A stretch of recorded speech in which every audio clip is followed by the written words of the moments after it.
Hello, Warriors. King Dollar is abdicating the throne. So I believe President Trump's probably happy about these two candles here. What do you think? And we're on the verge. This was a 200 it held.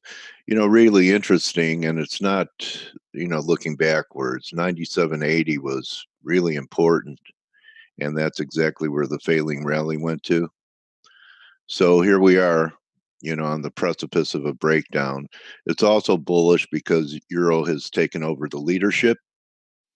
And I believe it was down in here that Blake had a wedge that we came out of.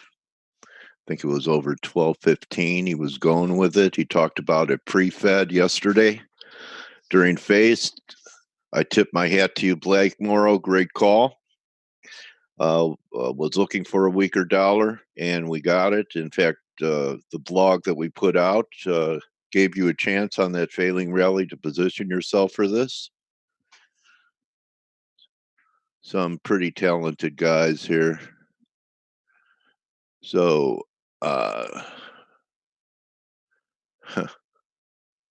good morning. Anyway, so here we go on what's going on here. I'm always distracted by this. So let me just handle something here. Turn this off. Also want to welcome our viewers to investing.com. I have a great interview today. It's going to be Mark Yusko.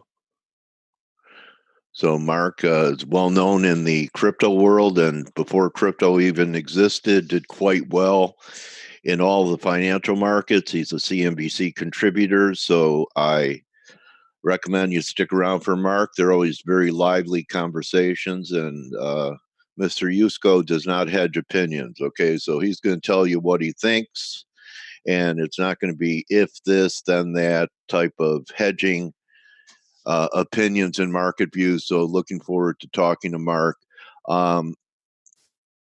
Right here in the end, we finally got to, or almost got to, this red line that I had for a while. So I'm long, probably early, have some in at 59, have some at 82. We could get another flush here. And yesterday I talked about yields, and we needed 209 for a weekly reversal, and that's not happening. But look at where it went to. Those off numbers are pretty good. Went right to 209.90 before the sell-off. So as you can see, we are beginning to diverge here.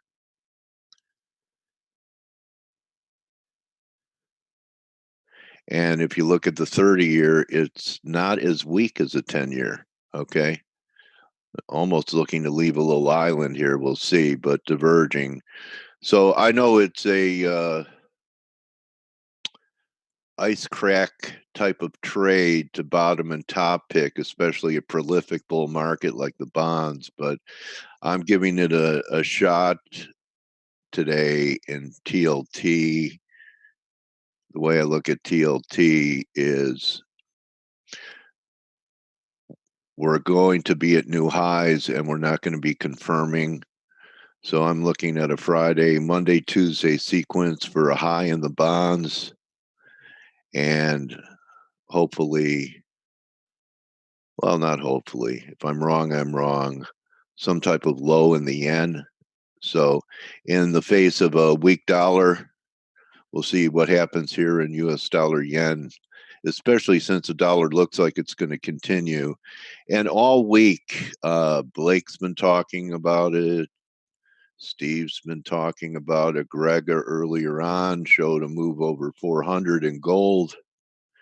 The silver, I don't think anyone should be surprised because talked about this falling wedge.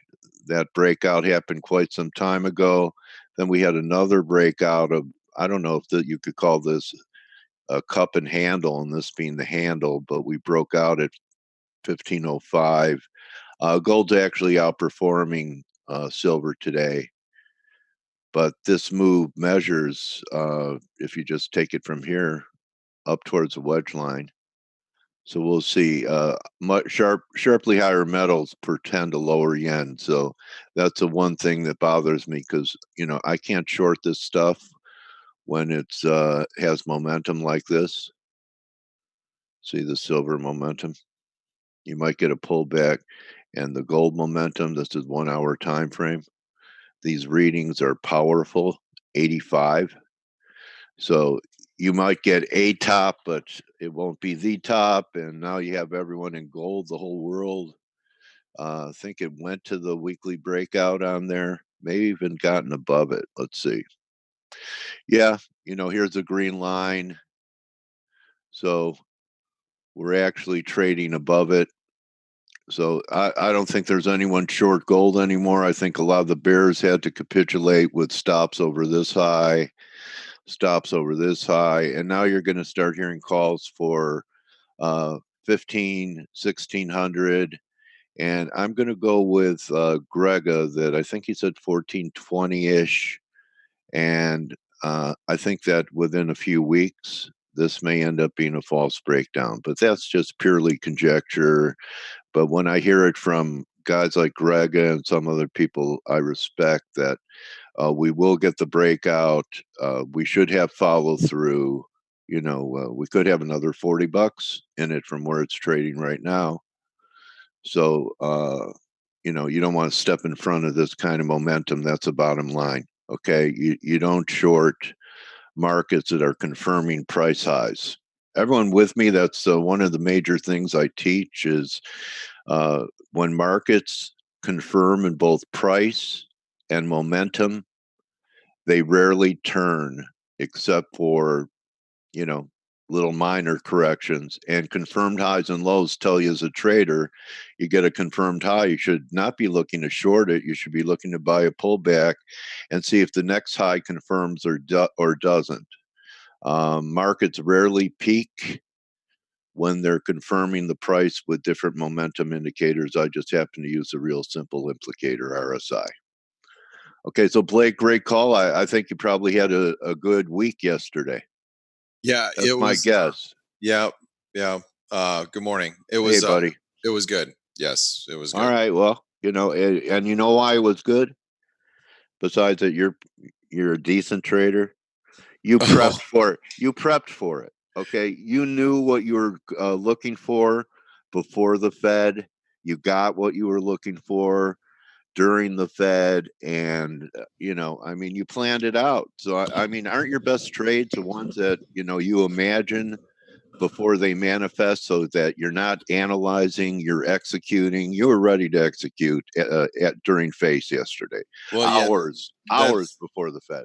that's what gives you the confidence. Usually, when you have a plan that you plan, it's something that you plan out, and then it works out the way you planned, and which isn't always the case. But No. when it does happen the way that you imagine it's going to happen, that gives you the confidence to be a little bit more aggressive and hopefully let it play out.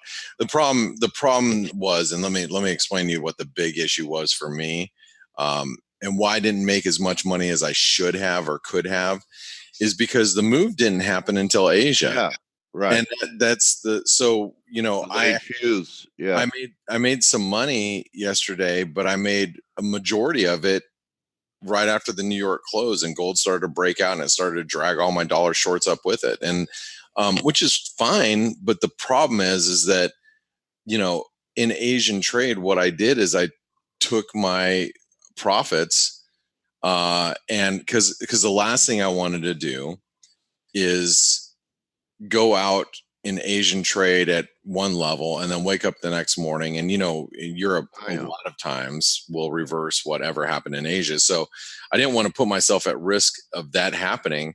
So I took some profits, and then I woke up this morning and said, oh, damn, I should have completely hung on. But that's, I'm not going to beat myself up. You never go broke taking profits. No, I just should have made a lot more than I did, but I still made great money. So I'm not going to discount that. What do you think that all the movement in Asia was based on BOJ, Blake? No. That was no. It was just going into the pit close, and yeah. gold just started squeezing. You know, Yeah, like, okay. you know, you had people that were short. They're like, hell, I don't want to be short anymore. And, you know, they just got the crap squeezed out of them. So, you know, and that just ended up dragging the We dollar. talked about that too. The whole scenario that you painted yesterday ended up coming out on the canvas. Very nice work, Blake. Thank you. So let me talk a little bit about where we're at and what to do here, because you know, I was talking to Jack, who is I've mentioned he's a young student who's sitting next to me. Not a he's not a I don't want to say he's a student, because he's not originally from the ForexAnalytix community. He's just, you know, he's a son of a friend of mine, and our kids, or well, my kid and my friend, that they're our sons play baseball together. My son's baseball coach, his oldest son, who's sitting next to me. He's just very interested in currency trading. So he spent a week with me a few weeks ago, went on a couple of breaks, and then he came back, and he's spending this week with me a couple hours in the morning, every morning, early morning. He's a young guy who's getting here at like 4 o'clock in the morning, which is pretty impressive. But anyway, I was talking to Jack this morning about what the natural inclination of a trader is. The natural inclination right now is for, you know, let me just map it out for you. So you went to bed last night, or you turned everything off. The euro was trading at 112.40. Mhm. And you're like, oh, I should be buying the euro here. Gold's breaking out, but you didn't, because you're like, oh, I'm going to enjoy my night. I'm going to spend time with the kids, you know, and the family, or, you know, with my girlfriend or boyfriend, whatever. And then you get up this morning, and the euro's trading, you know, at 113.10, and you go, well, I should have been buying it at 112.40, and here we are, you know, 60 pips higher. I definitely don't want to be buying here. So I'm going to start shorting it because it's way overbought. Look at these RSIs. The RSI is way overbought. No way it's going higher than this. I'm going to start shorting. That's the natural inclination of most people. I'm going to argue don't. I saw people coming in. The dollar Canadian is trading at 131.80. I'm going to start buying it. Here it is at 131.60. Well, if you liked it at 131.80, you know, it's at 131.60. You've really got to start liking it now, right? I mean, let's not discount the fact that gold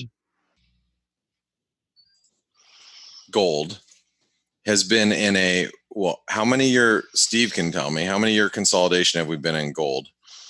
Well, Stelios would be the person. He's not here right now, but how many years have we been consolidating? I am here. He's here.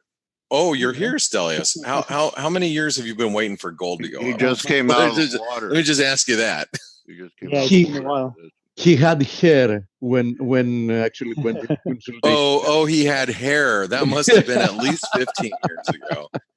No, just kidding. But he's really, you know, he's correctly been, you know, expecting gold to break to the upside, which, you know, there's been a lot of people that have thought gold's going to trade below 1,000. So, you know, great call. But it's been, let's not ignore the fact that gold's been really in a consolidation for the last 5-6 years, and we're finally starting to break out. So, given the fact that we're starting to break out of a 6-year consolidation, and today may be day one, not yesterday, not last week, not, you know, 4 weeks ago, today, day one of a potential breakout of 6 years of consolidation. The last thing you want to be doing, in my opinion, is trying to buy the dollar when gold is breaking out like this. And look, I'll be real confident about gold on a move above 1400, especially if we get a nice consolidation above there. You guys can, and even if you go, well, it's Blake, look, we're not even at the levels that we've seen since 2014. By the way, the spike overnight was at 94. This high here was at I don't know what I was. I have to go. What is it? 1370 something. 1391. So I mean, we were trading at levels we haven't seen since 2013. But even if you want to just argue with me and say, well, we're at levels we haven't really been at in the last 3 years. We're breaking out of a 3-year consolidation. This is a big move, and you notice gold's not pulling back. Do you notice gold's just consolidating? The longer we consolidate after a move like this, the stronger the likelihood of a break higher is. So why am I pointing that out? Well, I mean, if gold, let's just say for argument's sake, let's say I'm right. Gold's just consolidating, and here in the next 2 hours, gold starts to make another move towards these highs. What do you think is going to happen with the dollar? My 2 cents is the dollar may be in this little, recovery right now, but we're going to just do this again. We're going to go, right back down into new trend lows. So what I'm doing, all I'm trying to do right now is I want to buy the euro on a pullback, buy the Aussie on a pullback, short the dollar Canadian on a rally. Can you make money going counter trend? Is it possible? Hell yeah, it's possible. Of course it's possible. If you shorted the euro 113.10 this morning or 113.15, you're probably saying, hey, Blake, go shove it. Look, I'm up 15, 20 pips. What are you talking about? This is the top. I'm in. I already shorted it. Look, you can do whatever you want, but you are fighting probably a pretty strong trend. So, can you make a few pips going the other direction? Yeah, you can, but you're really putting yourself in a very precarious situation by doing so. All right. I was just thinking, the first thing I got up and I jumped in my chat room and I saw people buying the dollar Canadian at 131.80, and I'm like 85. I'm like, why? First question came to mind, why? These commodity currencies are getting, they're just rallying right now because crude's bouncing off the lows. Gold's breaking out, silver's breaking out.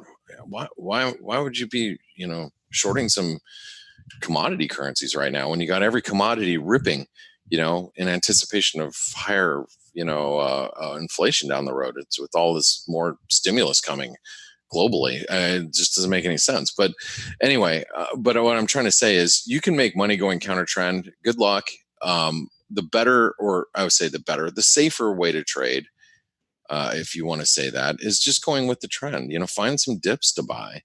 Like I said, if this is day number 1 of a massive consolidation breakout in gold, and let's say gold closes above 1370, which is all I really care about today. All I care about today is, hey, if gold closes above 1370 or 1375 is really, on spot price right here, that's it. You just got, I might have to just chase gold at this point. I'm really, I've already, I'm long some, so I'm going to have to be long more, because if it doesn't break down, then there's only, so I would say if it's, not going down, there's probably only one other direction for it to go.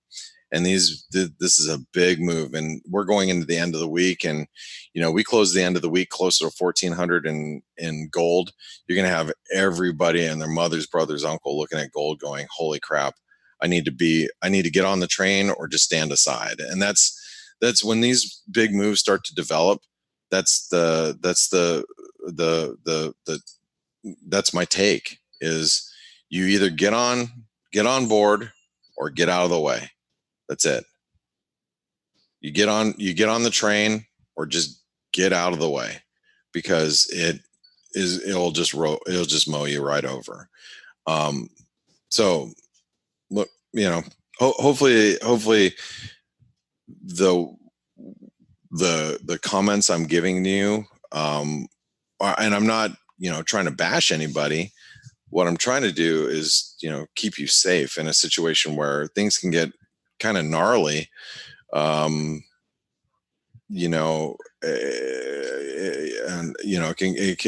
things can get kind of aggressive going the other direction.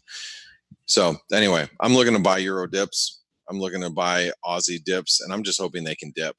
That's my only hope. But now I have to trade. I'm gonna have to trade some currencies in Hopeville, which I hate doing, because I don't like to chase, and I feel like chasing them at this point is what it would be doing. But at the same time, I don't want to fade them. Sometimes you'll hear me say they're too strong to be faded, or too strong to be faded, but too overbought to be bought. And that's kind of where I'm at with the currency market. But you look at gold. Gold rips to a new high, which we're almost at new highs of the day, or we're trying to break out of this triangle. We're almost new highs of the European session. We start breaking into new highs. The only choice for the dollar is going to be is probably going back down. We'll have the euro trading at 113.20 and the Aussie trading at 69.50. That's the fact. Steve, what do you make of this big move in gold and silver? I think it makes sense. We got confirmation yesterday of what is the beginning of a new reckless move in monetary policy, which is bound to create at some point inflation. And I think it's going to come at some point with a vengeance. And the market is starting to price in that. That's why Dale very correctly mentioned at the beginning, he had a look at the bonds and he said, yields, are at the lows, but from what I saw, the 30-year yield didn't actually move that much. And, we had the curve steepening, and that is exactly what I expected to happen, because I think that the markets are going to start expecting that no matter what happens in the short term, which is, controlled almost exclusively by what the central banks are doing, there are going to be medium to long-term repercussions. And that's going to be moving the market, dollar, metals, everything.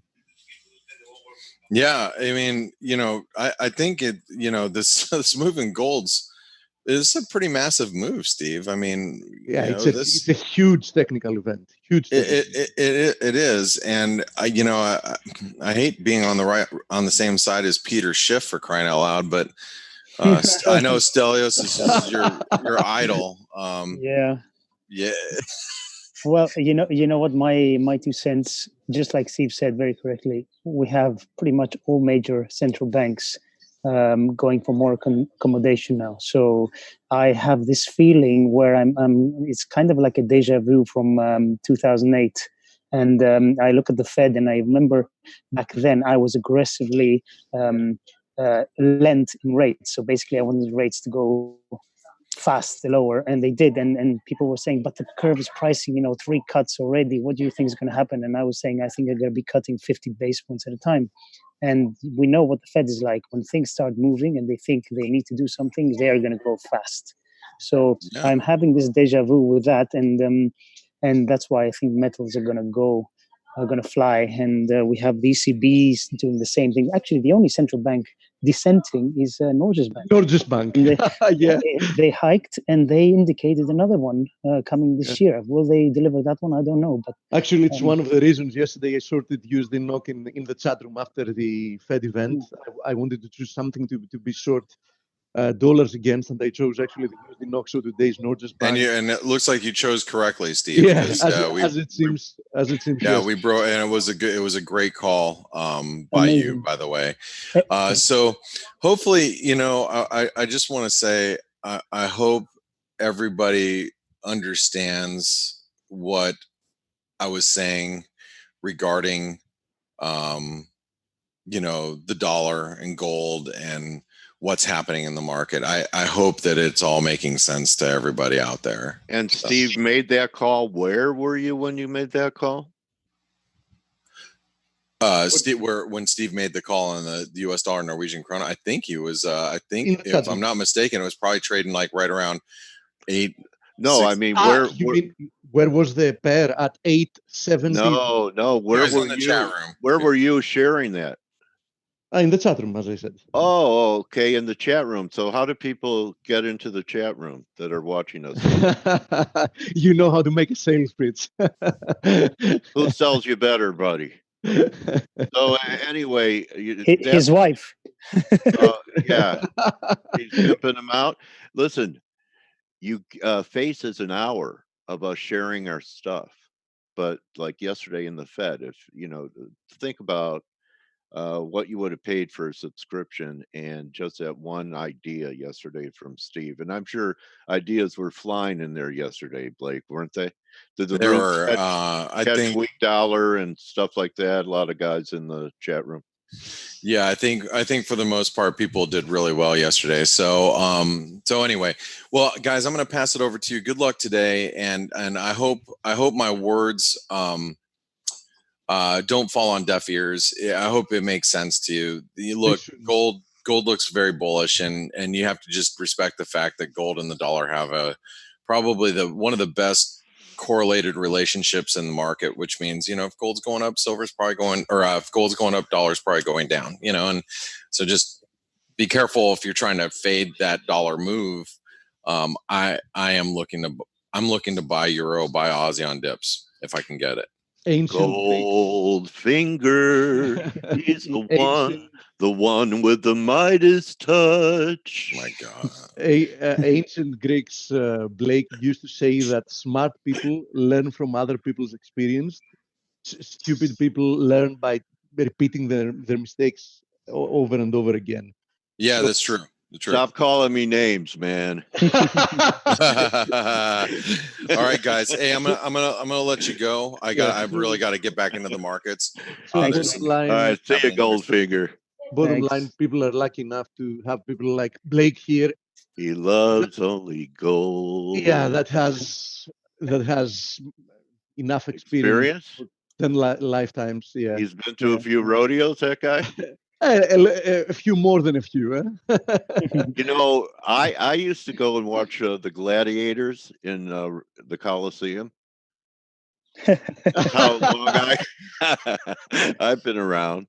Anyway, okay, go Actually, ahead. have you been to the Coliseum? No, I've never been to Europe, and my first stop in Europe is going to be to see you guys. Yeah, absolutely. But the Colosseum is nice, and Rome is a very beautiful city. I definitely suggest it to anybody. Yeah, ground zero for the Euro crisis. All right. Buddy. Okay, so we have a lot to talk about, but let's have a look at. We have data. 2 minutes. In 2 minutes, I'm going to put this up. Stelio, it's it's your turn, and I'm going to just interrupt you for data, and then we're going to go over everything. Sure thing. So let's finish off with the Norges Bank first. They did hike, and they're signaling one more hike in 2019. The thing to remember is that the currency is still relatively cheap historically. That is very true. And if you look at their exports to the US is about 5%. The Eurozone is the biggest trading partner. So if you look at Euro Norway, it's still quite high compared to the range. It's still at 9. Keep a close eye to this trend line in the Euro NOK, by the way. Yes, that's the one I'm short a lot of. It dates back to 2012. If we break below it, if you want to be a little bit more safe, you can also target the previous low here at 955. I think this thing is going to collapse. And it's got good positive carry. So it's a no-brainer for me, at least. Okay, so we also had the Bank of England today. They kept rates unchanged as expected, but they were also a little bit dovish. They talked about downside risk increasing due to global momentum slowing. That makes sense. They talked about the Brexit risks being slightly elevated, and they downgraded the growth forecast and the inflation forecast lower. So they're singing in the same tune as most of the other central banks, and it kind of makes sense until Brexit is we get some closure on Brexit. Boris Johnson has won another round of votes, and with over half the votes of the MPs, he is the favorite. But as Amanda correctly said, let's pause for a second. Yes. Now. Yes. So let's see. Philly Fed, really, that's the one. What is it? Okay, initial jobless claims as expected. Yeah, that's not the important number anyway. I know. We still don't have the Philly Fed number. Let's see. Oh, that's not good. God. Yeah, this is not good. So, whoa, this is amazing. I mean, from 16.6, we were expecting 11, and we're at 0. Yeah. You know, leading indicators are collapsing in the US, so this is really not good. Yeah. Wow. Yeah, wow, indeed. Well, it's so bearish. This should take the S&Ps to over 3,000. Oh, absolutely. It's Things are so bad that we're having parabolic. Yeah, it's bad enough for the S&P to go vertical. Yeah. It's unbelievable, isn't it? Good thing that we're not fundamentalists. Yeah. I personally think the drop in equities will come, but it will not be anywhere near as severe as it was in 2008. But I think I think 25-30% it can come. But look, all this accommodation and creation of money and credit, what is it going to do to indices? It has to take them higher eventually. So maybe like back to 2000 in the S&Ps, and then we rip to 4. 2200, I think, is a good target. I think we should honestly, because I know that not everybody is interested in that. For a discussion on fundamentals and monetary and fiscal policy, etc. Yeah, I think we should have a special webinar for that. But bottom line, in just 10 sentences, the monetary policy experiment has failed. End of story. How do we know that it has failed? I remind you, 10 years ago, Bernanke was actually swearing in Congress that what the Fed was doing was monetary policy special tailored for special needs, for emergencies. Right. And he was promising that, don't worry, we're going to do that for a short period of time until things settle down to normal. And then he also say, Steve, that he was doing that for a short period of time. What he was worried about was political will, which meant the handover to fiscal stimulus. Yeah, exactly. But now we know that this experiment has failed. How do we know that? Because before we even got off the next recession, we never managed to unwind the balance sheet. The balance sheet went from like 4.5 trillion to 3.8, 3.9, whatever it is, doesn't really matter. So a minimum unwinding of the balance sheet. And even to accomplish that and take rates back to 0, and now I'm talking about real rates, because we have an inflation rate that is roughly 2%. If we even consider the methods that are measuring inflation, but let's take that, as the real one, and and monetary policy rates at 2.5. So we in essence, we have real rates just above 0, and now they want to take them to negative once again. And obviously, as you understand, I've said it since last year, what is next to follow is more quantitative easing. So they're going to have managed to shrink down, only temporarily and at a very small extent, the balance sheet before they inflate it again. Who knows for how much it's going to go to 10 trillion? Who knows?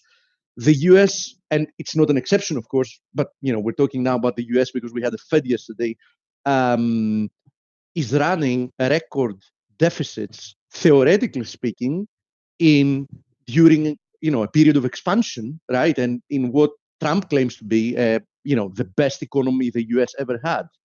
So who knows what the deficit is going to be once we're officially in a recession, and once we officially start seeing the results of inflation, which is going to be big jump in unemployment, of course, big issues with corporate debt, which is a problem. 40% of Americans, which is one of the richest nations, doesn't even have $400 aside in case of an emergency. Imagine what's going to happen during a recession, right?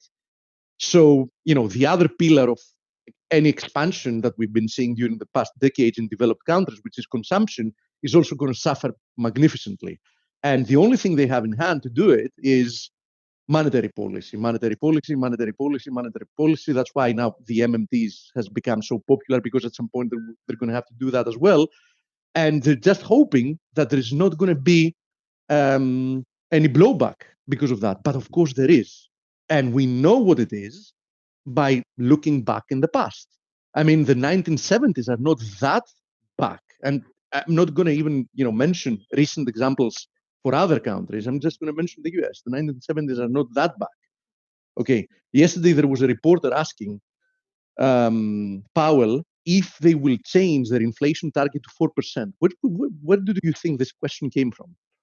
I mean, do you think that this guy was mad? He woke up one morning and said, obviously he knows something, and that's what they're going to do next, simply because when inflation comes, they won't be able to fight inflation, so they're going to just ignore it or claim that don't worry, it's normal, symmetrical. Now we have or change the way they calculate it. Yeah, again and again and again and again. But Stelio, I think not that no matter how much they change the way they calculate, at some point it's going to be measurable. Yeah, you know what I mean? That it's and we all know what real inflation is. It's nowhere near where they're saying.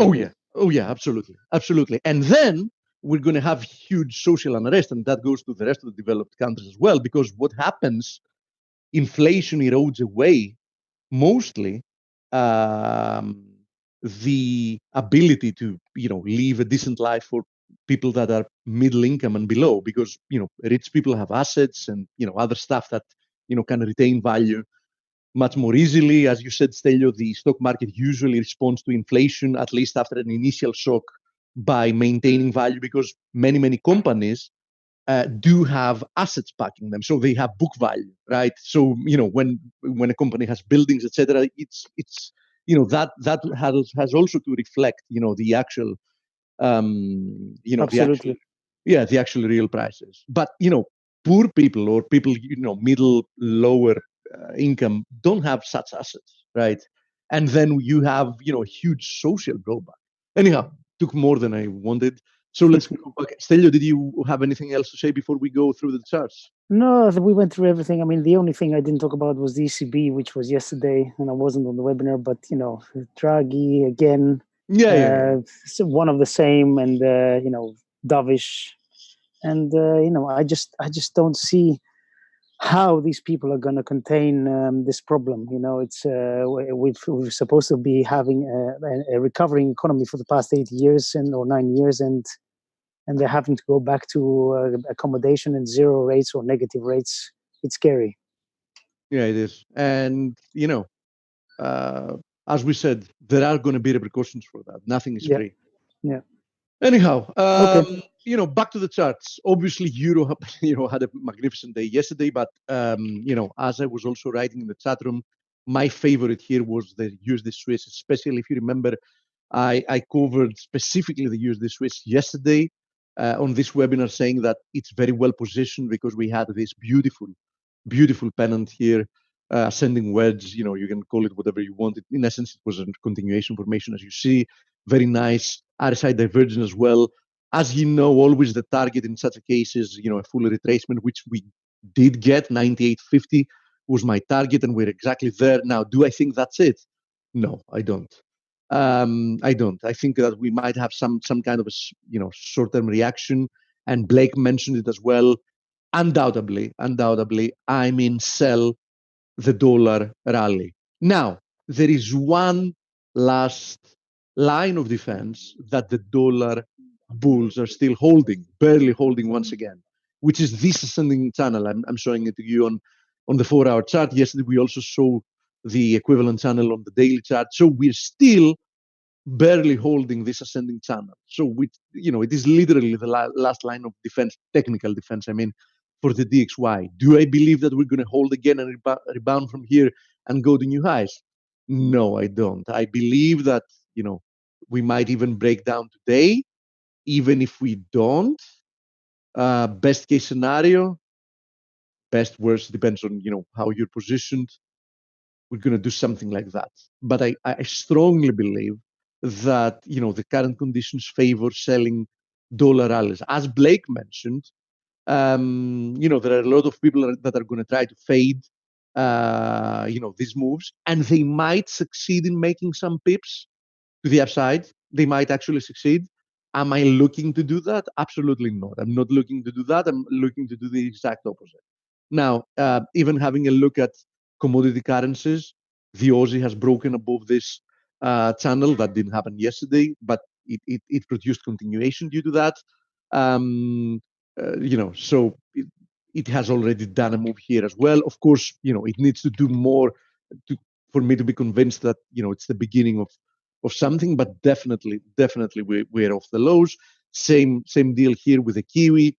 Kiwi once again found support roughly at 65 cents, rebounding higher. The pound, let's have a look at it. Here it is on the 4-hour chart, and then I'm going to show the dailies as well. The pound, after posting a fresh new low, which usually is very tricky when that happens, quite a nice rebound from there. I'm closely monitoring. I wrote it yesterday on the chat room as well. This 2760, 127.60 area of resistance. I think that if we break above it, there's going to be more upside coming for the pound. And keep in mind, a lot of those pairs are actually very close to key levels that once they start taking them out, we're going to see big squeeze coming through, right? So we're not far away from that. Actually, the dollar is, as I speak, the dollar has been strengthening. But as I said before, I do believe that any dollar strength within the next couple of days, I mean, within this week, is probably a good opportunity to sell the dollar than anything else. Now, having to do with commodity currencies, obviously, um, two of the strongest moves that we've seen is the USD CAD and the USD NOK. The USD CAD got rejected from this 134.40 resistance area. I would have actually sold it if what was holding me off, as I said, days ago in this webinar, is the fact that we had this false break lower from this inner channel. And although I pinpointed this area as resistance, the fact that we had a false break lower was really constraining me from taking a short position, because sometimes, very often, when you see a false break, usually you see a big move to the opposite direction. What I did short yesterday, though, in the chat room was USD NOK. I can show it to you on the 4-hour chart and explain exactly why I did it, because at some point we had USD NOK moving lower yesterday. We were in this candle, and at some point the dollar started strengthening. And when we actually retraced back to 875, 8705, we had retraced quite a lot from the lows that we had at that point. So I decided, I had no position, but I liked that wedge very much. I knew that we had the Norges Bank coming, and the Norges Bank has really showed, their intention, at least not to be dovish, during the past couple of meetings. So I thought, this is a good opportunity. I sold half a position there, and I actually found out how well it worked when I woke up in the morning, because, as Blake said, the vast majority of the moves took place during the Asian session. Now we're trying to stall here at the 61.8, but the technical damage has already done on the daily chart, and you can see here why. Don't forget, I've been mentioning the importance of this ascending channel for quite some time now, and we have now breached through it. And we actually tested earlier today the 200 daily moving average. I think that if we break below that as well, then the next stop is at 840. 840, quite a significant area of support. It was this multi-year corrective moves resistance. It might act as support, but I think that 840 is easily doable. Now, if we get to 840, I'm going to be more than happy to take profits there, and we see what happens from there. But I do think that USD NOK, after yesterday's move, at quite an interesting point. I think we're actually breaking down, and there's more downside to this. Now, I'm not going to speak a lot about gold, because there's nothing more to say than, first of all, we've shown it multiple times. Second of all, Blake covered it. We had this ascending wedge, which actually broke to the upside, which makes it, even a more formidable, bullish break.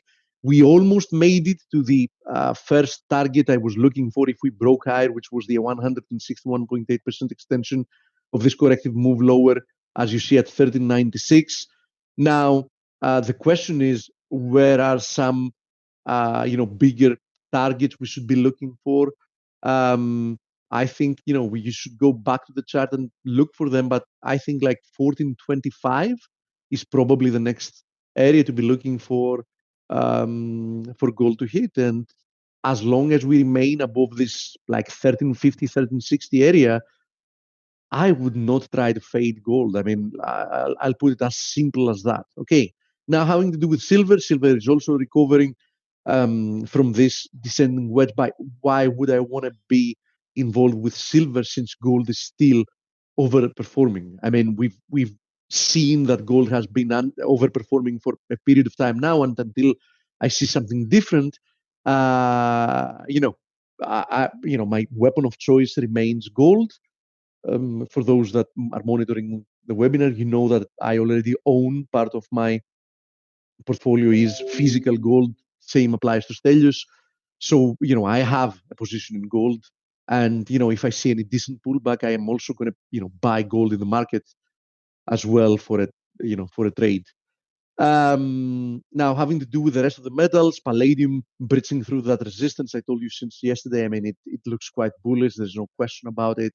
Copper also recovering, currently testing resistance. So, keep a close attention to that, because don't forget that copper responds pretty much, on expectations about growth as well. So, it's not going to move based only on what the dollar is doing.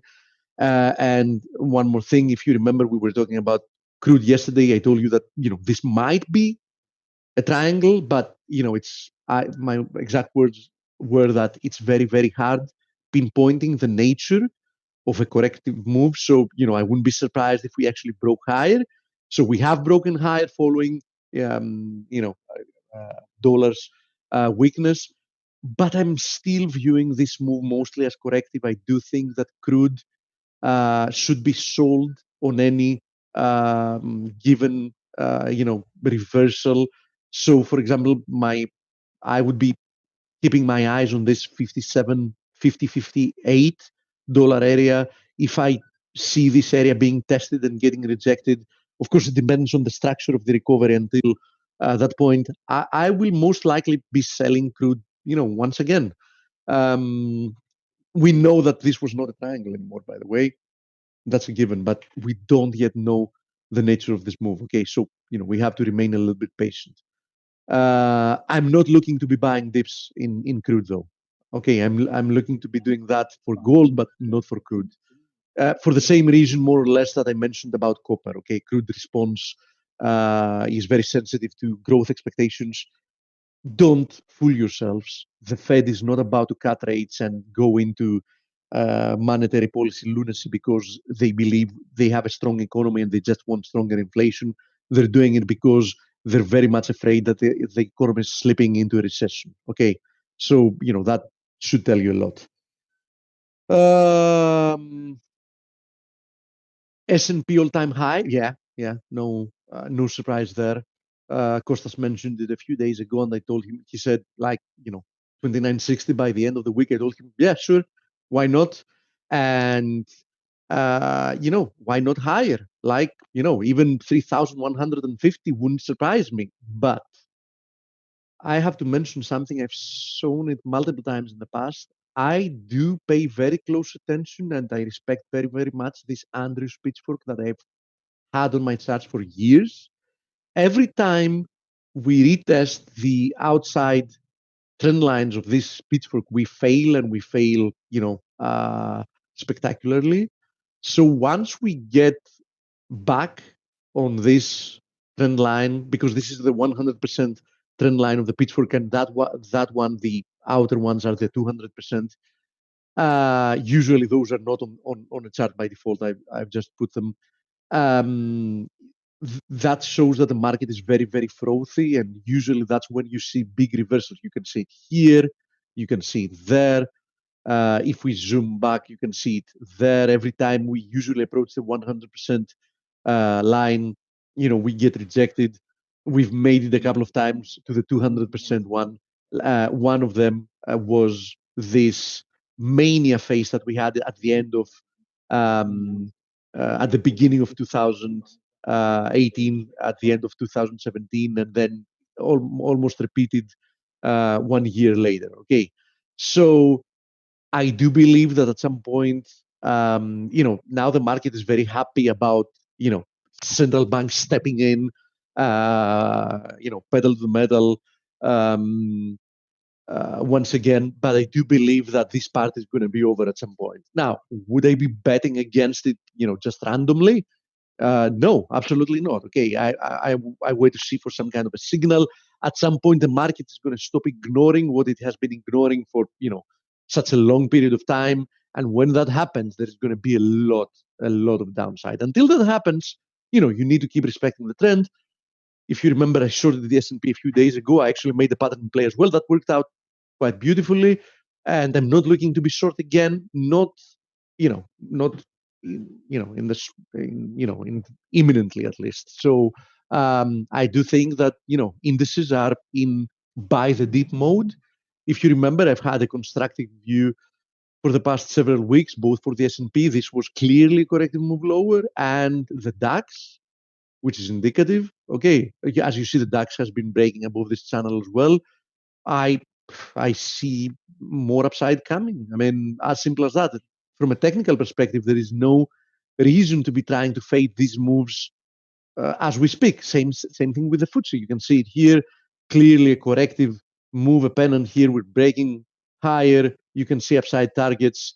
I mean, it's as simple as that. All of them, the European and the US, at least look quite constructive, and it is what it is. Now, I had a question about the Bund, and yes, we should definitely have a look at both the treasuries and the Bund today. And yeah, unsurprisingly, the Bund is just pushing new highs day in, day out. The next big area of resistance I'm looking for is this multi-year corrective moves 161.8% extension, which comes at 176. There is no reason to try to fade this move. I mean, the Bunds are at all-time highs for a very good reason. And it is what it is. And here is the treasuries as well. Treasuries pushing the ascending channel once again, still traded earlier even higher above this previous high that we had in September 2017. And if you have a look at the yields, which we also had a look at them a few days ago, yields below these lows as well, and currently almost at the 2% marker. Okay, do I think we're going lower? Yeah, sure. Why not? I mean, yeah, at some point we're going to see some kind of a rebound. Nothing moves in a straight line. There's no question about it. But I think you should be very careful trying to fade these moves because they have a good reason for happening at the moment. This consolidation here was textbook as well. We had marked it on the chart. Back then we marked, a few days ago that, there should be more downside, and we got that. Now, would I be selling down here? Absolutely not, because I have no risk reward that makes any sense. But as I said, that doesn't mean you should be trying to fade them. Okay, not unless we see some kind of a, big technical signal and perhaps some, short-term fundamental reasons to expect for a recovery. What do you think about EG? Actually, thank you for reminding me. By EG, our friend here means the euro pound. I actually added to my euro pound position yesterday. I was already in the money, and I was looking for a move below 88.80 to add. So I did add. It has rebounded since. It's much better if we go to a 4-hour chart and have a look at it. So here it is. Here is the euro pound. Rebounding from here, but I did that yesterday because we broke below this channel. I don't want to really see euro pound above like 89.50. As long as it's below it, I think it can continue lower. Okay, for at least one more leg lower. So that's what I'm looking for. I have a short position. My first entry was at 89.30. My second entry was at 88.80. So I'm roughly at the money as we speak. So I want to see what's going to happen from here. I'm going to know soon if I'm right or wrong on this one. But, I'm risking very little. I mean, my stop loss is very, very tight. So, no big deal. I mean, if it works, that's going to be beautiful. I mean, it's an amazing risk-reward ratio. If it doesn't, fine. I mean, I'm not going to regret giving it a shot because from a technical perspective, it made all the sense in the world. Okay. Reviews, we covered this.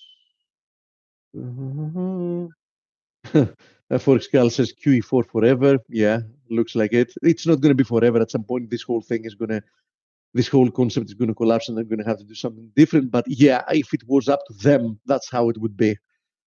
My pleasure, Joan. Coach, are you with us? Dale? Want to see? Yes, Steve, I just had it on mute. Yes, I'm with you. Any Mark chance we isn't have? here. He isn't here with us. Okay. Not yet.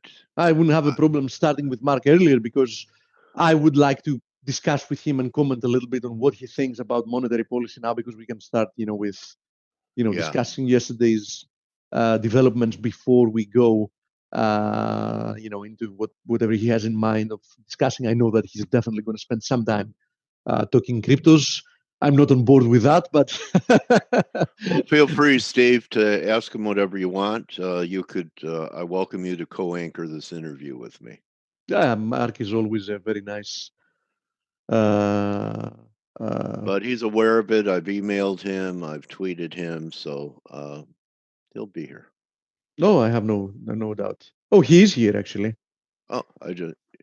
Don't worry, I'm promoting him right now. Yeah, he's here. I'm promoting him right now. Okay. Well, There he is. Mark. Yeah. Oh, you already made him a panelist. Yeah. Panelist. And okay. I'm unmuting him. Okay. Welcome back, Mark. Good morning, guys. How you doing? Good. Good morning.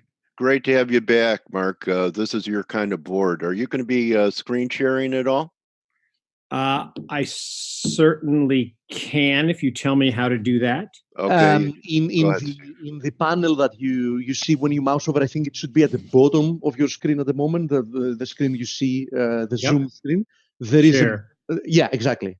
It's going to ask you if you want to take the share screen from me. You click yes, and then you will get a page asking you to choose which screen you want to share. Okay. There you go. Perfect. All right. Oh, look at that. Yeah, nice forest. There's Mark hiking out there in the middle of nowhere with his wallet filled with Bitcoins. Okay, so Mark, what a great time. Timing's everything to have you here with what the Fed did, everything. I mean, this is your kind of board.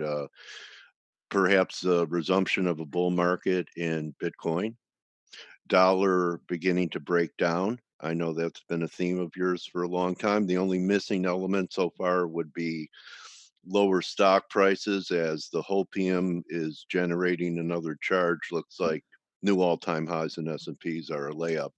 So why don't we start there? What do you think of what happened yesterday with what Powell did and his statement of I believe it's a law that I intend on finishing my term, not demoted to corporal from Fed chairman. So why don't we start there with your view on Fed policy and what's going on here? Because isn't it, I know the number was terrible today, but Peter Bookvar says the Fed is S&P sensitive. No reason for them to be S&P sensitive. So something else going on.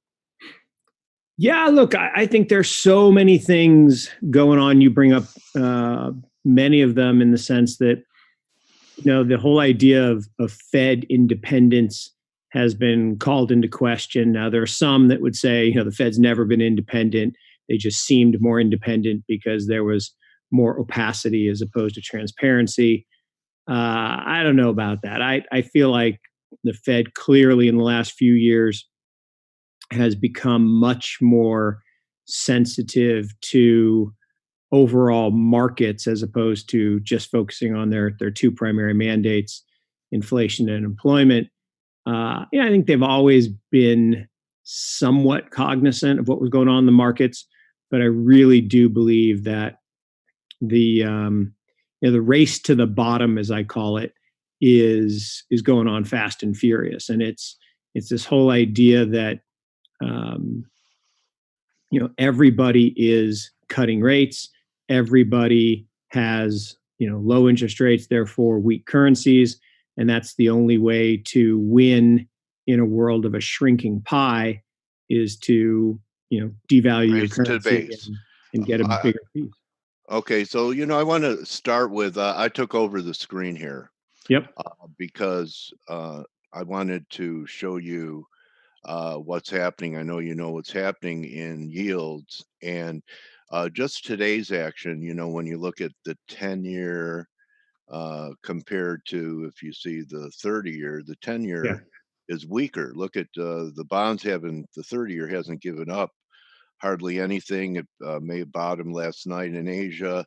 I'm actually looking for at least a temporary correction, if not something major in the bond market. DSI 90, dollar breaking down. I don't think it's going to be positive for bonds. You have a view on the bond market that people, all the bears are piling into at these levels. Do you think it could be vulnerable with what's going on? People paying 133 and change for TLT.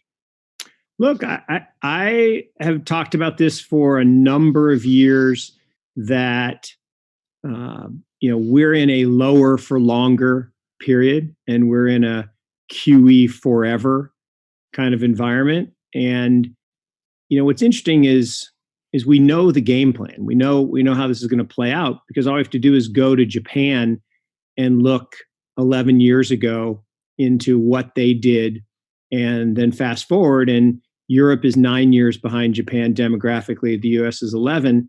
And so it's not surprising at all that European yields are falling towards and actually through zero. We now have over 11 trillion with a T dollars of negative yielding bonds, particularly over in Europe. And so the whole idea that the bond bull market is over, that the bond yields are going to rise, I think is just misguided. And demographics is destiny. Old people don't buy stocks, they buy bonds. And every day, 10,000 people in the US and Europe turn 65. And so we're following this demographic path of Japan. And what's really interesting, if you go back to 2007, so just over 11 years ago. Isn't there any difference? And I've heard this analog between, Japan. We don't want to become Japan. We really aren't Japan. I mean, didn't Japan have a different fiscal and at least they're funding background, the spending internally. That's a compared to the U.S. Aren't there some differences? I mean, the yen is not the reserve currency. Aren't there going to be any differences where if we go the way of Japan, that the outcome might be different than Japan? There are subtle differences, but there are always differences, right? I mean, they don't have as open borders, although we're trying to close our borders. So they're more homogeneous as opposed to heterogeneous. But the bottom line is, at the end of the day, governments always overspend for millennia. That has occurred, and empires always fall. And so, Japan 11 years ago said, we're going to stop doing QE. We didn't invent QE. Been doing it in other places around the world for over a century. So Japan said, we're going to stop QE. They were at 26% of GDP in terms of the Bank of Japan owned 26% of GDP on their balance sheet. And they said, we're going to stop QE. Market rallied a little bit and then collapsed. And they started buying bonds. And today they're well over 100% of GDP. And debt is 220 something percent of GDP. And for years, everybody said Japan was going to fall off the face of the earth, and Japan was going to fail, and the yen was going to fail. And And it hasn't. Well, why hasn't it? It's because, people still believe that there's this safe haven, either in the yen or in government bonds. And it's because in a deflationary world, just getting your money back is a win, because you win because prices are falling. And so people say, oh, well, we're different than them. Well, are we? If you look around, the world, there's a deflationary trend. It's very strong. And people want to say that, oh, all this money printing leads to inflation. It actually doesn't. It leads to deflation. It leads to slowing economies. And now with the trade war rhetoric, that makes slowing even more likely. And so you look at inflation expectations, they've collapsed. And Good segue into the trade war. I want to get there, but one other question, since you talk about deflation, an asset class that we rarely talk about here because we're traders, it's FX, it's instruments, but you talk about demographics. How about the demographics that as yuppies get older, they buy bonds, but they also pass away, but their houses don't die? Do you think that real estate will be, I knew you'd like that. Homes don't die, they're still there. Do you think that this deflationary trend is going to catch the US housing market to some degree, maybe not to the same extent it did in 08, 09? Oh, no, look, it's definitely gonna catch, because, millennials aren't going to buy the McMansions. Millennials are living in apartments, they're urbanizing, they have no interest in buying a 6,000 square foot house in the suburbs. And there's going to be massive deflation in real estate prices. You're absolutely right. They keep talking about there's no supply, though, Mark. I mean, where's the supply going to come? That's all. Well, there's no supply. There's no supply of entry level homes. So look, I think there's going to be a bifurcation in the market. Sure. But the reality is that millennials really, they've been raised in a digital world, in a world where you don't have to own things, you can borrow things, Airbnb, Uber, and Lyft. Why own a car when you can spend less money borrowing someone else's car and getting a ride? That's that's a good comment on millennials, but is there any way we could talk them into using their voices and having a conversation or meeting them instead of just them being a text message? Yeah, well, that's another issue. Come on, I mean, millennials, do they ever call you up on the phone, or is everything a text? Everything's a text. Look, I have two millennials. I have two millennial children. Okay. And I also have a little guy. It's good to actually meet people and be with people. Yeah, look, there's so many things. But one last point back to your thing on bonds. My friend Larry Tentarelli says something great. He says, nothing good happens below the 200-day moving average. And that is absolutely true. And the direction of the surprise always occurs in relation to where you are to the 200-day. So when prices are above the 200-day, all your surprises are positive. Look at Shopify yesterday or whatever. Gold. When you're below the 200-day, all the surprises can go in the direction of the trend, negative. Now, I can't debate that there's a very nice, I don't know what you call, I'm not enough of a technician to know, what do you call an inverse of a shooting star? But there's definitely, pardon? Hammer. It's a hammer. Yeah. So there's definitely a hammer there on your 30-year bond chart. And, could I see a little rally, a little rally in yields and a little sell-off in bonds? Sure. But look, if we keep escalating this Iran thing, the demand for safe haven assets is actually going to go up, not down. So, when we're calling each other liars over, a drone mishap, I feel like I'm watching a movie. I mean, I really feel like I'm watching a movie. And I don't think Rod Serling could have written a script that we're living right now. yeah, exactly. Good point. Twilight Zone. Yeah. So, all right. So, you think there's a pretty good chance of some miscalculation, or maybe it's calculated. You've talked about this. Historians will back it up that when leaders are under pressure, Yeah. that war is something that unites people behind their leaders. Do you think we're going to have a war with Iran? Look, I think it's really spooky. So 2.5 years ago, right before Trump took office, I was at a conference for one of our hedge funds, and they brought in this outside speaker who was the former assistant defense secretary. And long story short, he said that over the next 4 years, we would see not the conflicts that we're used to seeing in places like the Middle East and other hot spots around the world, but he said we would see problems with North Korea, the Chinese Straits, or China's whatever, South Sea. South China Sea, yeah. South China Sea, thank you. Mm-hmm. And in Iran. And I'm going, what are you talking about? No, it's definitely going to be Saudi like it always is, or it's definitely going to be, Israel. something different. And sure enough, we did this stupid, creation of a problem with North Korea to then try to solve it, which they didn't solve. And so now it's just gone away. No one talks about it, failed summit. Although my favorite part of that was when Trump got off the plane and the announcer, I can't remember if it was on Fox or somebody else, said, and the two dictators have gotten off the planes to meet. And they're like, whoa, I meant the president and the dictator. Wow, Freudian. Yeah, Freudian slip.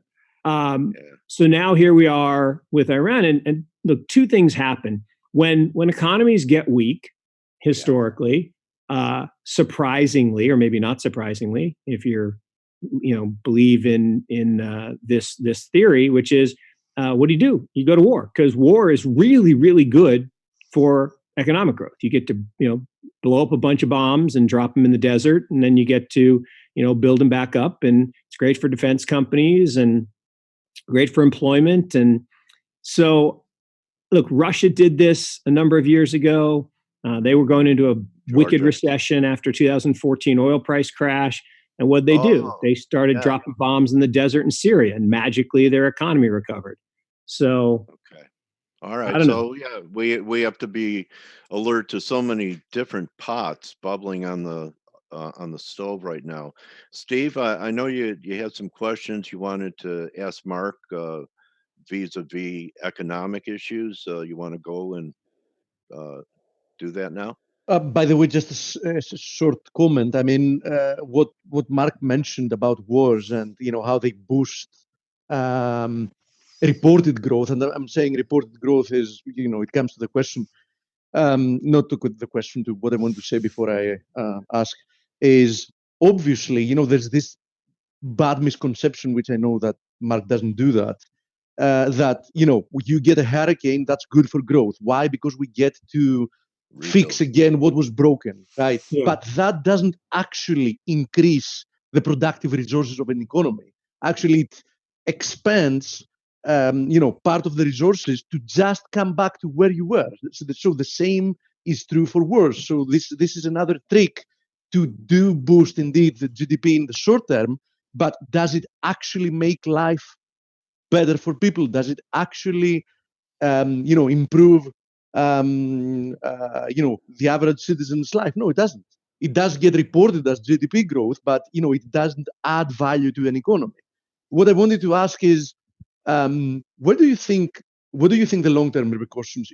From what I understand, you don't think that inflation is going to be a long-term repercussion of this monetary policy. There we disagree, because I do believe that yes, demographics play a huge role, but I do see the Fed and the rest of the central banks being very arrogant, believing that just because of demographics, they can go to QE infinity and everything is going to be all right. But I do think that it's not probably going to be that easy. But what do you think? I mean, what do you think the long-term repercussions are going to be with, following this kind of monetary policy and fiscal policy imprudence? Yeah, look, I think that the challenge for all of us is trying to understand and make sense out of the greatest monetary policy experiment in the history of mankind. And it's hyperbolic, but it's true. If you think about every other experiment of this type in monetary largesse and profligacy, it ends in hyperinflation. And so that's what everybody's focused on. They're focused on, Weimar Germany or Zimbabwe or Venezuela. And I think what they miss with that is those were, weak countries, minority countries in terms of stature in the world. And, yes, when a government that's weak and doesn't have a lot of relationships, and when the top of that government, I call it the dictator playbook, where the dictator playbook is to gather all the assets to your friends and your cronies, and then to systematically destroy the currency so that you become very, very wealthy. That's the plan. And so, I don't think you've seen that in Japan. I don't think you've seen that in Europe. You might actually be seeing it in the US. I do worry a little bit that there's so many similarities to the dictator playbook going on in the administration today in terms of, passage of laws that favor a very small group of cronies, using executive privilege to do things that the Congress would say, no, that doesn't make sense. It's not for the greater good. So I do worry a little bit about that. And having fewer friends, as you said before. Strong nations have relationships. Yes. And friends. And, we've talked about like the Plaza Accord. It took coordination of many central banks to do this. I don't think there's a will or even a way for central bank cooperation anymore. What do you think? Yeah, but I agree with. Well, here's the thing. I actually central bankers, maybe they're a club. Yeah, central bankers, I think, actually do still collaborate, and I do still think. Look, I think Christine Lagarde runs the world, and nobody pays attention to it. But she's in charge. She tells which central banker who's going to hold the baton, meaning which one has to be in the penalty box of a strong currency. And then they pass the baton to someone else so they can have the strong currency and the other people can weaken their currency in this race to the bottom.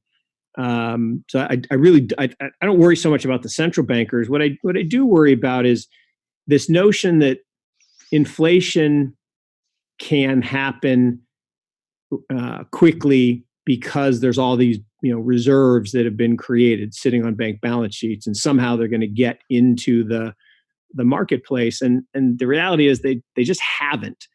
And why haven't they? Well, it depends if what you believe about why those reserves were created in the first place. If you actually believe that the central banks are printing money for the express purpose of getting that money into the economy and boosting inflation and boosting economic growth, then yeah, you should be worried about inflation.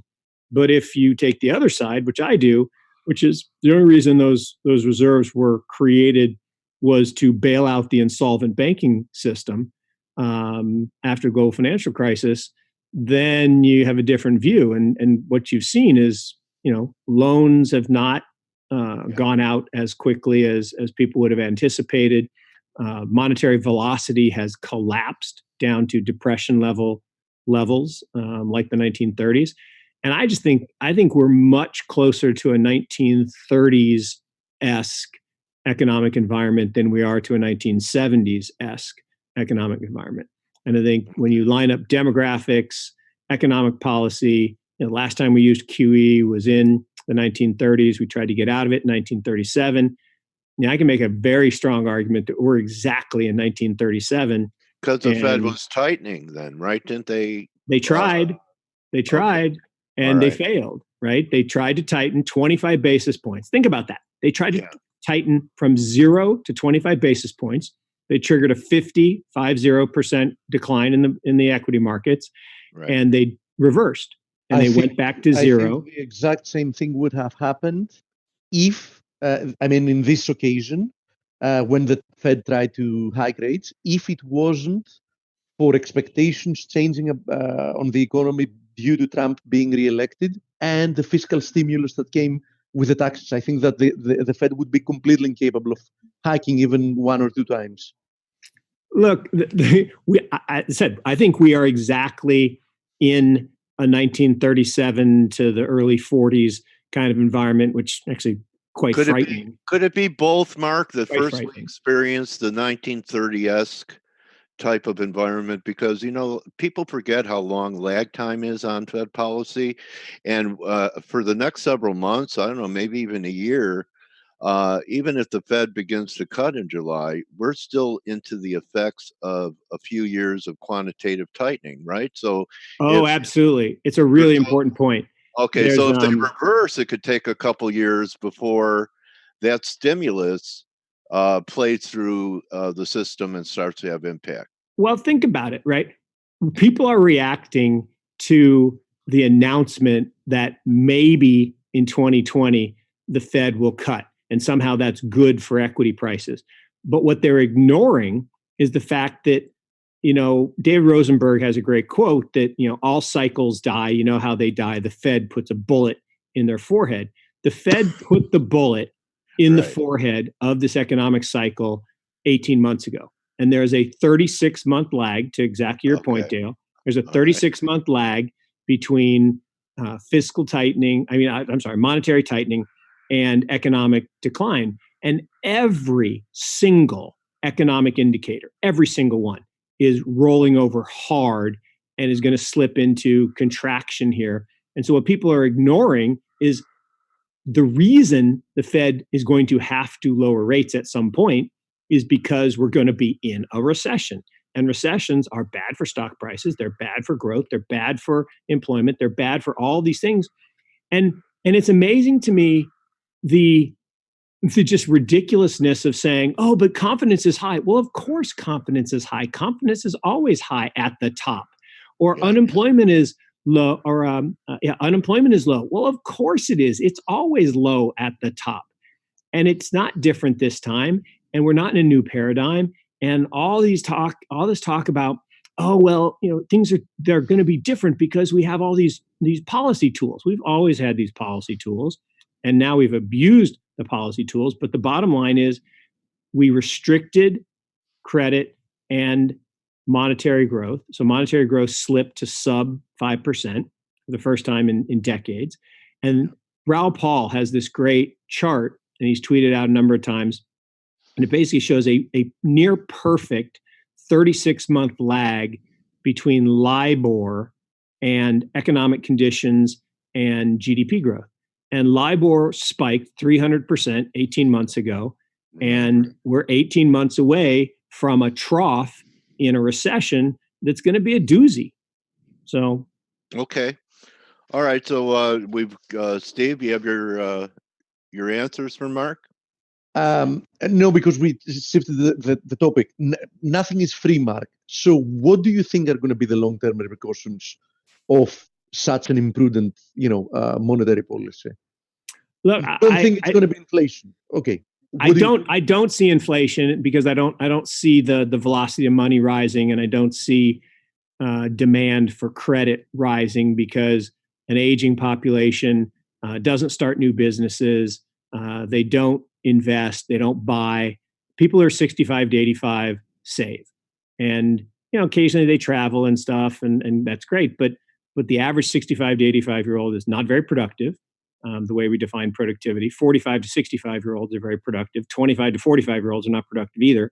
So we've got this terrible demographic situation. So we're not going to get the multiplier effect of normal economic growth because of demographic support. Then we've got the negative multiplier effect of, we haven't even talked about the deficit, right? The dumbest thing you could possibly do as an economist or a policy person is to expand the deficit at the end of an economic cycle. Absolute suicide. Vis-a-vis tax cut. Which is exactly what we've been doing. I mean, the US is running a record deficits, theoretically speaking, at the end of an expansion. I mean, this is amazing. No, it's suicide. It's that just shows a couple things. Classic. One, the Classic. economic ignorance of the people in power, but Arrogant. two, it's the fact that I always say there are no parties anymore. There's just in power and out of power. And when you're out of power, you do or say whatever it takes to get in. And when you're in, you do or say whatever it takes to stay in. And so, this guy likes power and he wants to stay in power. So he's going to do whatever it takes. And if that means, cutting a deal with corporations to, I call it stealth QE, right? The Fed's not allowed to buy stocks. So what do? You go to a bunch of companies and you say, look, I'll cut your tax rate, but here's the deal. You have to buy back your stock to pump up the stock market. So I look like a hero. And that's QE. Any way you slice it, that is the same as the Fed buying stocks or the Bank of Japan buying stocks or the Swiss National Bank buying stocks. And if you look at, what was supposed to happen with tax cuts, we were supposed to have an increase in revenue, the old Laffer curve, which Trump's giving him the economic medal of freedom. What a joke that is. Revenues are down year over year, 26%, an absolute collapse. Deficits are up. And we're supposed to also have a boom in CapEx, which we haven't had, because all the companies are doing is buying back their stock, which is what they were forced to do in order to get the tax cuts. So the only people that benefited were the rich guys at the top of the organizations that issue themselves stock options at cheap prices and That's then right. buy the stock. It's all used for financial engineering. Yeah. So I'm pretty cynical. I'm pretty cynical on the whole thing. So to answer your question, what are the repercussions? I think the repercussions are slower economic growth, more income inequality, more bankruptcies, more negative growth in the economy over the next couple of years, and a really long, drawn-out period. I hope it's not as bad as the late 30s and into the 40s, which we all know was the Great Depression. Forget recession. But look, we're making all the same mistakes about either of 30s. Well, the Great Recession wasn't great for me. Mark, I think people are going to think, well, oh, you know what? Dale's gone, he's gone off the reservation with a question like this. But I just get the feeling the way you talk about dictators' playbook, et cetera, something that's been in my head. And people have talked about this way before Trump and going all the way back to the Patriot Act. The president has a lot of power, so he loves power. Will he leave if he loses the election, or will he use the powers to suspend the election, maybe martial law? Is he going to leave if he loses? It's a great question to ponder, and I think it's actually pretty reasonably likely that he is going to lose the election. There are a number of credible candidates that I think could poll much better than him. Pete Buttigieg to me is my favorite. And some people think he's too young, but I think he's absolutely brilliant and a great choice, great leader. So I do think there's a chance, a reasonably likely chance that Trump loses. But to your point, could he just say, hey, you know what? I'm not, could he pull a Maduro? I think it's absolutely possible. And look, the world has gotten stranger and stranger. Look what's happening in China. China, Xi is supposed to, be done after this term, but he appointed 6 people to the Politburo that are all next party Congress will all be above 65. The only person below 65 will be him. So technically, the president has to come from that 7-person group. And so he's set it up so that he has to be president, even though he's not supposed to. Now, China's a little bit different. It's not quite the same, but are people all around the world doing things that defy logic? Yeah, we're seeing lots of it all around the world. So I wouldn't be surprised at all to see that type of environment. I do think we have a few more checks and balances here, I hope. But that wouldn't surprise me in the least. I mean, look, it's like look at this Jerome Powell thing. okay, it's very clear what the law is. The president has no power to demote, the person that he appointed, by the way, from Fed chair to a governor. No, there's no precedent, no way legally to. But even though that's come out as, okay, everybody's checked and that's he still claims, right? I can do whatever I want. I can do it. Like, well, but you can't. And so we are in a surreal world, surreality. I've been calling it the new abnormal, but I think it's actually gone from the new abnormal to this surreality. It's like, really? It literally is like watching, reality TV or surreality TV. Okay. So you're going to stay in the country and ride this out? That's a great question. So one of my friends has relocated to PR, which is still the U.S. technically, right. I guess, but with tax advantages too. Yeah, huge tax advantages. But who's that? Harry Dent? Actually, Harry has done the same, and John Malton's done the same. But they're just actually just a close friend. But a number of people have done it, and that's not far enough. You got other people. That's too many. There's too many people on that island to call that a haven. As far as I know, my mentor years ago set up shop. Julian Robertson set up shop in New Zealand. That's pretty far away. And that has the other benefit that no one talks about, that it's the only place. You're going to ride it out in North Carolina. I know you. Yeah. Well, look, I like the idea of New Zealand because it's the only place on the planet where nuclear fallout wouldn't hit, which I think is kind of interesting. Well, do you know who Martin Armstrong is? I know that name for some the pie. He's called, one of the greatest forecasters, and he went to prison because they said the CIA wanted his numbers. Anyway, he talks about New Zealand, Scotland, and I forgot the other country, but Scotland's one of them. So why don't we wrap it with something so close to your heart that I think you have a B written on your heart. I know that there was definitely a sigh of relief for you and some validation that I think I tweeted you and I said I did my first crypto trade. I bought GBTC at $4 and love it. Got out of it too early at 7 because I don't know how to hold anything.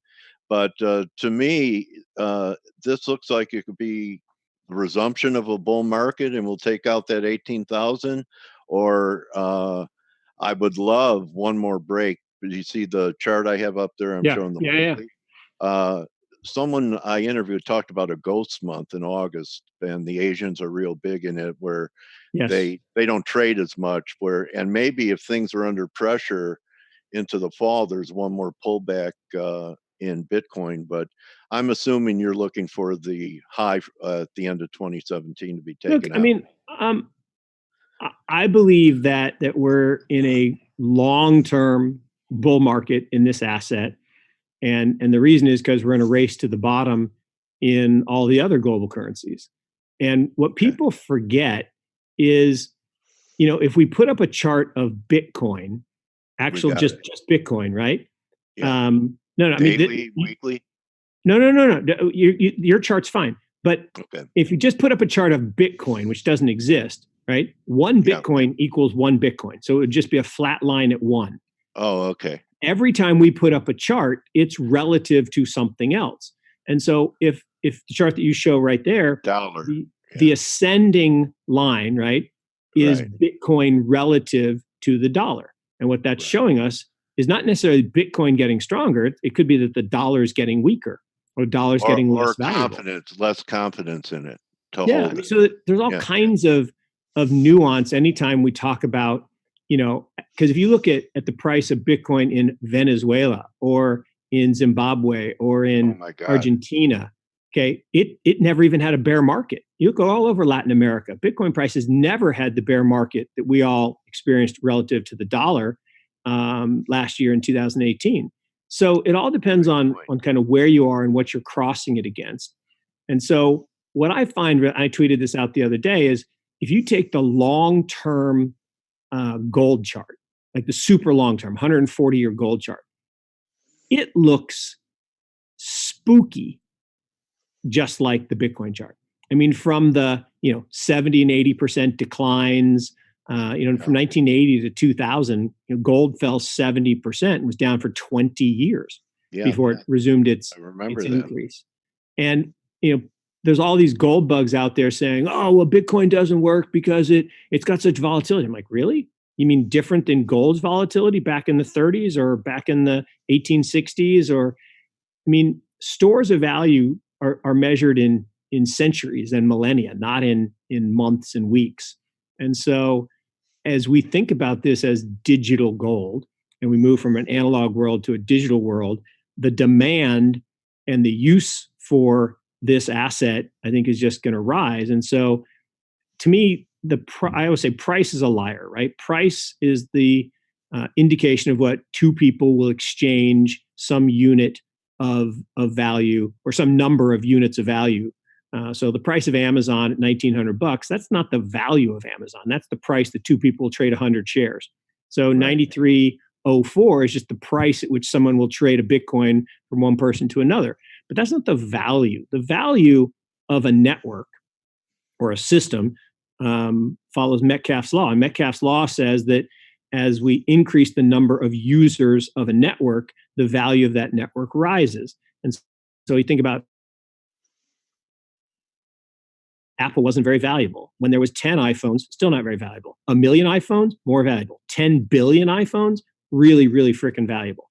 And the same thing is true here. Every time new people start to use Bitcoin as a store of value and ultimately as a medium of exchange, the value of that network increases. So, back in 2017, when the price hit 20,000, the value, the underlying value based on the users and all that was far below. So the price was a liar. The price was overvalued. And so we were going to have a bear market. Now, bear markets usually go through fair value and they go below. So we think it got far below fair value. And, in our fund, we have a venture capital fund that can buy a little bit in direct crypto as a network. And so we started buying in April because we thought, at $3,000-4,000, this the price again was a liar and the value was significantly higher. Today at 9,300, I still think fair value. I think we're still below fair value. We're closer to fair value. I think fair value is somewhere in the low double digits, $11,000-12,000. But it's increasing rapidly because if you look at the fundamentals of Bitcoin, they're all improving. Number of wallets just hit an all-time high. Number of users, all-time high. Size of block, all-time high. Number of transactions, all-time high. All the fundamentals, the things that you would judge any network, like the number of phones, attached to a network or the number of minutes people use on their phones. So all this is a mass adoption cycle that we're entering here. Exactly. And we're at the knee of the S curve, right? And so we're going from, the early adopters to the, early majority. And we've got, 75, 80% of the S curve to go. And, the long term, look, I've never seen an opportunity so clearly where the asymmetry was so perfect, right? The upside relative to the downside was so great. And people always go, oh, but it could go to zero. No. If this was going to go to zero, right? If this was going to die, it would have died somewhere between 0.003 cents and $10. That was the miracle. The miracle was not $10 to $100 or $100 to 1,000 or 1,000 to 10,000.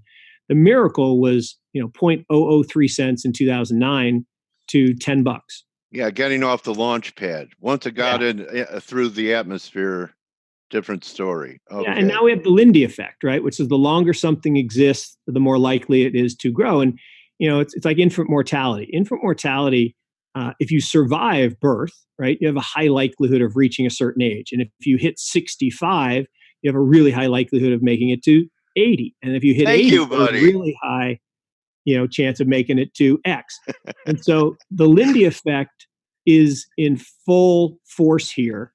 And we've gone from a science experiment to a novelty to, a real asset that people view as a alternative to gold to, oh, wait, this could be a base layer of Internet 3.0. And as I say, this is just technology, and it follows the technology cycle. 54 was the mainframe, 68 was the microchip, 82 was personal computer, 96 was the internet, 2010 was the mobile net, and 2024, still 4.5 years away, is the trust net, or the internet of value, or the internet of things, whatever you want to call it.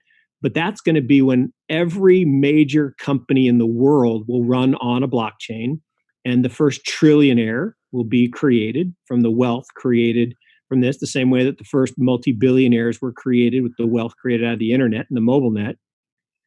And it's an exciting time to be involved. And I feel badly for the people that focus solely just on price day to day and get all nervous when it has volatility. We love volatility. Volatility is how you make long-term gains. We want volatility in an asset. You're one of the most effective ambassador spokesperson for the cryptocurrency world, Mark. And I've really enjoyed. I appreciate that. I really enjoyed seeing your appearances on CNBC, and always eye-opening for me to talk to you for 30, 40 minutes. And I want to thank you from myself, Steve, and the community for edifying us once again and bringing us up to date. You really are a voice of reason in, as you say, a surreal world, Mark. So thank you for what you do and all the insights and straight talk you give in a Meshuggah crazy business, Mark. Well, I appreciate the kind words. I really enjoy our conversations. I love Steve's questions and holding my hand to the fire when I don't actually give him an answer. Yeah. So you are, I've interviewed many crypto people, and you build the case to where after I hear you talk, I have to trade in my leather wallet for a metal one.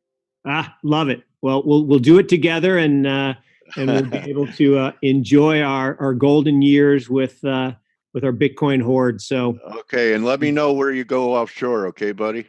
I will. I'll save you a spot. All right, and everyone, that's Mark Yusko, and you could follow Mark at Mark Yusko on Twitter. And the name of your company again, Mark, for people to go to your website and check it out.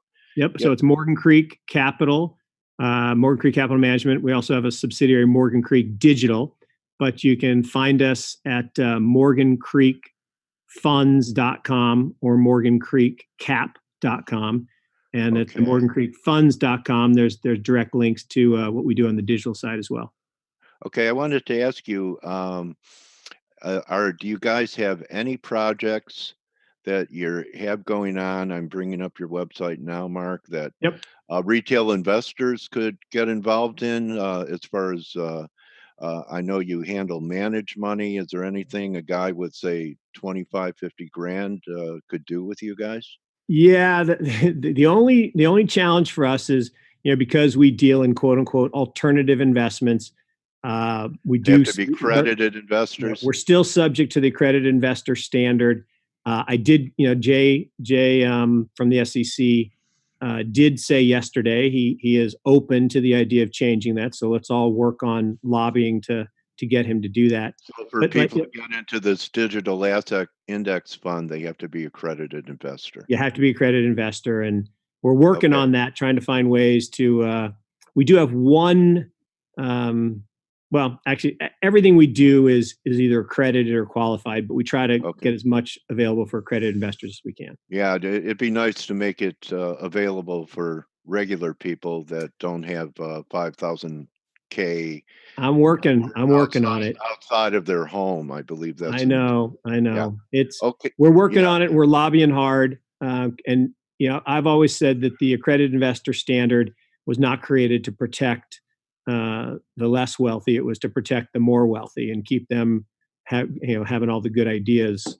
So well, good luck on leveling the playing field. That would be a paradigm shift in investments too. So again, Mark, thanks for your time today, my trading warrior brother, and appreciate all the views and insights you shared with us today. No, thanks again. I always enjoy it, and we'll see you again soon. Okay. Thank you, Mark. Take care, guys. All right. Thanks. So that's it. Remember, everyone, don't just count your Bitcoins or pips, count your blessings, and we'll see everyone to wrap up the week. Adios.